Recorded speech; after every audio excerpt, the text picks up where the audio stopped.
The name of this speech is the Space Shuttle Challenger Disaster. The speaker of this is President Ronald Reagan when the Space Shuttle Challenger broke 73 seconds after the flight, leading to the death of the 7 astronauts. The great tragedy with this is the death of the 7 astronauts because they've never had a big of a death up to this point. The audience for this speech was on live television and radio that President Reagan spoke at 5 p.m. from the Oval Office at the White House. Reagan uses mostly pathos, emotion, and logos when he speaks in his speech. He addresses his and his wife's great mourning for this death and this event throughout this speech of the 7 astronauts dying. He tells of the respect and evidence of the space program, as well as the jobs that the astronauts and the NASA people did throughout the space station. Reagan uses repetition through the key phrases during this speech by continuing to express his deep mourning and sadness from the death of the astronauts. He also uses a simile through the crash between the crash in America as he relates the crash continuing their freedom, because that's how America was started, through tragic events happening, but it continued us to grow. He encourages the country to not give up hope, and he addresses the school students as he says, that this was how America was made. So here's his speech. Ladies and gentlemen, I plan to speak to you tonight to report on the State of Union, but the events of earlier today have led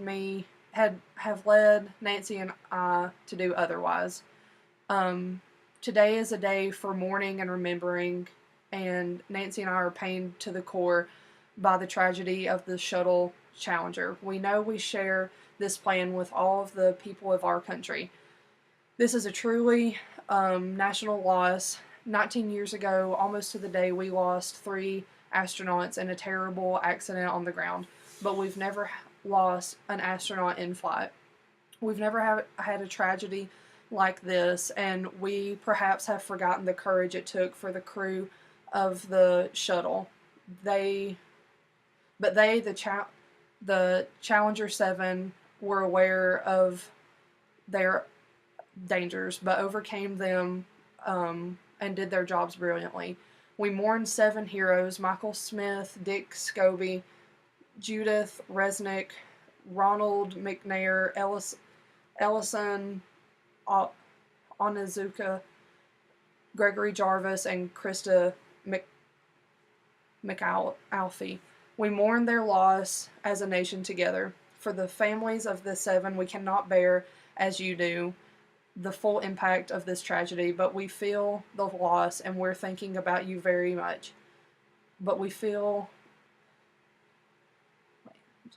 Your loved ones were daring and brave, and they had that special grace, that special spirit that says, give me a challenge and I'll meet it with joy. They had a hunger to explore the universe and discover the truth. They wished to serve, and they did. They served all of us. And I wanted to say something to the school children of America who were watching this live coverage of the shuttle's takeoff. I know it's hard to understand, but sometimes painful things like this happen. It's all part of the process of exploration and discovery. It's all part of taking chance and expanding man's horizons. The future doesn't belong to the faint-hearted. It belongs to the brave.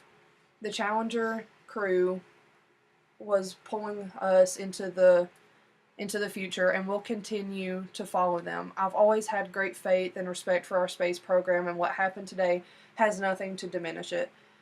There will be more shuttle flights and more shuttle crews, and yes, more volunteers, more civilians, and teachers in space. Nothing ends here. Our hopes and our journey continue. The crew of the Space Shuttle Challenger, honored by the manner in which they lived their lives. We never forget them, nor the last time we saw them. This morning, as they prepared for their journey and waved goodbye and slipped the surely bonds of earth to touch the face of God. Thank you. Okay.